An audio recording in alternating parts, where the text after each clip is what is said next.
Okay, let's unpack this. Today we're doing a deep dive into um, a really foundational story from the Bible, Matthew chapter 2.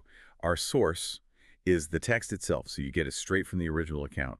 And our mission, really, is to trace this dramatic sequence around Jesus' early life, from these mysterious visitors arriving to a dangerous escape, and then where they finally settled. We'll look at the key people involved, and importantly, these moments where prophecy seems to be fulfilled. It's quite a story. It really is. And what's so compelling, I think, is how all these different events, they aren't just random. They seem to connect into this bigger picture, a historical and, well, spiritual tapestry. So this deep dive, it's not just about what happened when, but also looking at these layers of prophecy and maybe divine guidance woven through it all. Right, so where does Matthew 2 kick things off? Yeah. It starts with the Magi arriving from the east, Yeah. right, in Jerusalem. Yeah. And this is during the time of King Herod. Mm-hmm. They kept asking a pretty loaded question. Where is the one who's been born king of the Jews? We saw his star when it rose and have come to worship him. Yeah. Talk about making an entrance, a new king. Announced by a star, showing up in the capital of the current king. That's bold. Exactly. Yeah. And Herod's reaction tells you everything. The text says, when King Herod heard this, he was disturbed. Yeah. And all Jerusalem with him.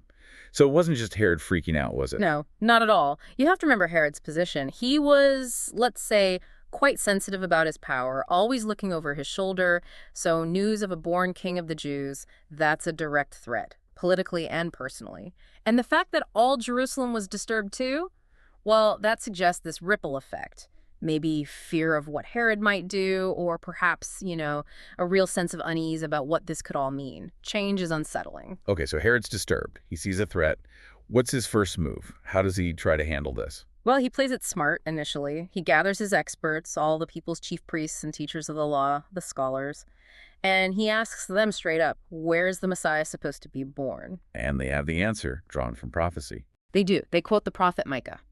In Bethlehem, in Judea, for this is what the prophet has written. But you, Bethlehem, in the land of Judah, are by no means least among the rulers of Judah, for out of you will come a ruler who will shepherd my people, Israel. Bethlehem. Okay, so the location is confirmed by their own scriptures. But Herod doesn't just leave it there, does he? He gets sneaky. Oh, absolutely. This is where his cunning shows. He then called the Magi secretly. Notice that secretly. He quizzes them, finds out the exact time the star appeared, information gathering.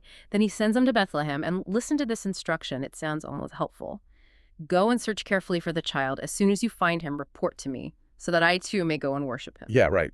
Worship. You could almost hear the insincerity dripping off those words. He clearly has other plans. Precisely. It's a completely deceptive front. So the Magi, presumably unaware of the full extent of his deception, they leave Herod and continue their journey. And that star they saw, it guides them again. It went ahead of them until it stopped over the place where the child was. And their reaction, pure joy. When they saw the star, they were overjoyed. You get a real sense of relief there. Definitely. After that tense meeting with Herod, seeing the star confirm their path must have been incredible affirmation for them. Their long journey wasn't in vain. So they arrive. On coming to the house, they saw the child with his mother Mary, and they bowed down and worshipped him. And then come the famous gifts. What were they again? Yes, the gifts. Then they opened their treasures and presented him with gifts of gold, frankincense, and myrrh. And these gifts, they're often seen as deeply symbolic. Gold, well, that's a gift for a king. Frankincense was used in worship, pointing maybe to divinity. And myrrh, that was used for anointing, sometimes embalming. Some see it as foreshadowing sacrifice. So the gifts themselves might be telling a story about who they believed this child was. Okay, so they've worshipped, given the gifts, but then comes a major twist. Something changes their plan, right? Exactly. This is a crucial turning point. The text says, and having been warned in a dream not to go back to Herod, they returned to their country by another route. A dream. A warning in a dream. Yes. Just like that, Herod's whole plan is thwarted. This divine intervention, this warning, completely changes the outcome. It shows how guidance can suddenly shift everything. And the dreams don't stop there, do they? Yes. As soon as the Magi leave, Joseph gets his own warning. That's right. An angel appears to Joseph, also in a dream. The message is urgent. Get up, he said. Take the child and his mother and escape to Egypt. Stay there until I tell you, for Herod is going to search for the child to kill him. The threat is now explicit and deadly. And Joseph doesn't hesitate. No time to waste. So he got up, took the child and his mother during the night, and left for Egypt, where he stayed until the death of Herod. Total obedience, immediate action. And this escape, This flight to Egypt, the text connects it to another prophecy. It does, Matthew points out, and so was fulfilled what the Lord had said through the prophet, "Out of Egypt I call my son." What's the significance there? Why highlight that prophecy? Well, for many readers, it connects Jesus' story directly to the story of Israel itself, the nation being called out of Egypt in the Exodus. It suggests, perhaps, that Jesus' life is mirroring or fulfilling Israel's history in some way. It paints this picture of divine purpose, even in the midst of, a desperate escape. It wasn't just running away, it was part of a larger plan. Okay, so the family is safe in Egypt, but back in Judea, Herod realizes he's been tricked. Yes. When Herod realized that he had been outwitted by the Magi, he was furious. And his fury leads to something truly horrific. It does. He gave orders to kill all the boys in Bethlehem and its vicinity who were 2 years old and under, in accordance with the time he had learned from the Magi. It's just brutal, a devastating act of political paranoia and rage. And again, Matthew connects this awful event to prophecy. He does. Then what was said through the prophet Jeremiah was fulfilled. A voice is heard in Ramah, weeping in great mourning, Rachel weeping for her children and refusing to be comforted because they are no more. It brings this incredible layer of sorrow and resonance to the tragedy. It links the suffering in Bethlehem to this ancient lament, suggesting it wasn't unforeseen, however terrible. Such intense events. Yeah.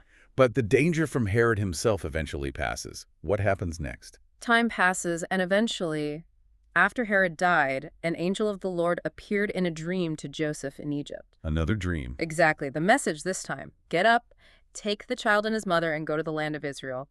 For those who are trying to take the child's life are dead. So the coast is clear, time to go home. Seems like it. So it got up, took the child and his mother, and went to the land of Israel.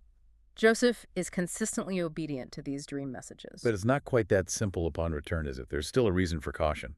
Right. Because Herod might be dead, but his successor in Judea is his son, Archelaus. And the text says, "But when he heard that Archelaus was reigning in Judea in place of his father Herod, he was afraid to go there." Why was Archelaus a problem? Was he known to be like his father? Oh, yes. Historical accounts suggest Archelaus was also quite brutal. Joseph's fear was likely very well founded. Going back to Judea under Archelaus might have just been trading one danger for another. So even though the specific threat, Herod, is gone, the political situation is still risky. Exactly. It shows that the guidance they received wasn't just about avoiding one person, but about navigating a generally dangerous environment. And how is this resolved? Is there another? You guessed it, another dream. Having been warned in a dream, he withdrew to the district of Galilee. Away from Archelaus' direct rule. Correct. Galilee was ruled by a different son of Herod, Antipas, considered perhaps less immediately threatening at that time, or maybe just a different jurisdiction. And he went and lived in a town called Nazareth. And Matthew concludes this section by noting, "So it was fulfilled what was said through the prophets that he would be called a Nazarene." It's striking, isn't it? This constant theme of dreams, warnings, redirections. Absolutely. It's like a divine navigation system, constantly updating the route to ensure safety and, according to Matthew, to ensure these prophetic connections were made, from Bethlehem to Egypt and finally to Nazareth. So when we step back and look at this whole chapter, Mm-hmm. what does it all mean? We've covered a lot. The Magi, the star, the gifts, then the urgent warnings, the escape, Herod's terrible violence, and finally settling in Nazareth. Yeah, it's an incredible sequence. What stands out is this interplay between human actions, Herod's plotting, Joseph's obedience, the Magi's journey, and these moments of divine intervention, these dreams. And layered over all of it is Matthew's insistence that this is all fulfilling ancient prophecies. It really highlights themes of protection, doesn't it? Yeah. And maybe strategic movement guided by something beyond just human planning. Definitely. It makes you think about unseen forces or perhaps divine providence, shaping events. How much is choice? How much is destiny? How much is guidance? This chapter really puts those questions on the table. Okay, so here's a final thought for you, our listeners, to maybe mull over. Think about the role of these seemingly small things, a series of dreams in completely redirecting a life, avoiding danger, and setting a future course.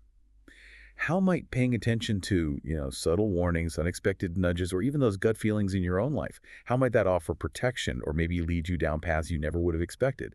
Something to think about.